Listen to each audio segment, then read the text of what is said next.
Magandang umaga po sa inyong lahat.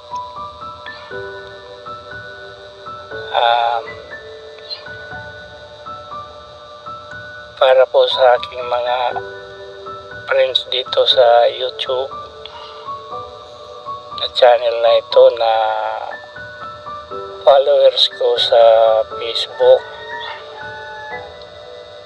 kaninang umaga nagulat ako dahil ito na ang lumabas sa account ko, na ako daw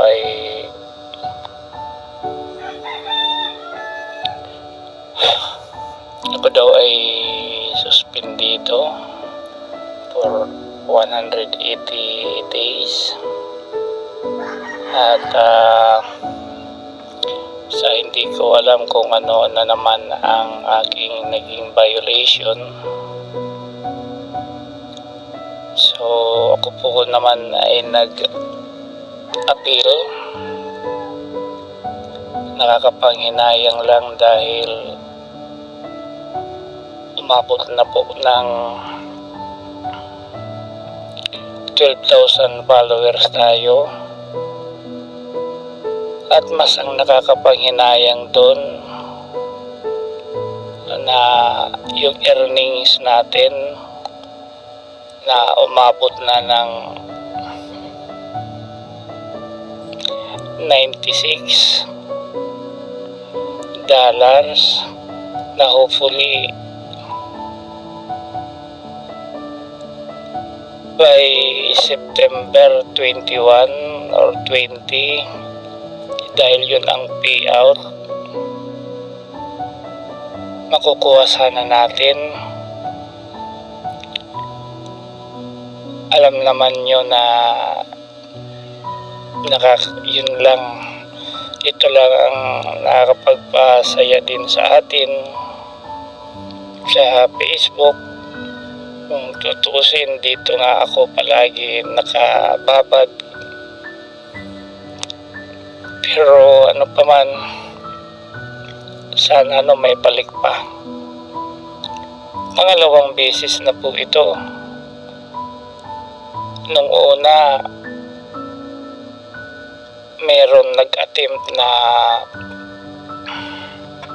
nakabiolate daw ako. Tapos nai-recover.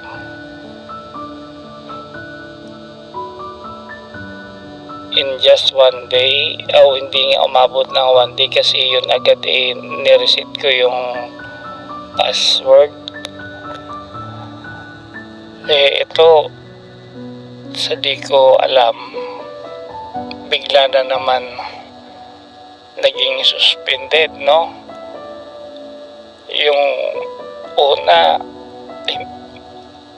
dahil na-recover ko, after a day, meron na naman nag-hack. Hindi ko alam kung bakit. Napaglalaroan tayo sa dami-dami ng mga content creator. Kumbaga nakapag-violate man ako ng anuman sa content ko, meron pa nga yung mga prank na yan, yung paano magsalita, di ba? Yung mga tinatawag na buyayaw. Pero tayo, iniiwasan natin yun. Kapag nakakapagsalita tayo, ina-out ko yun sa editing. Pero ano pa man, hindi natin alam na dahilan, ang hinayang lang ako.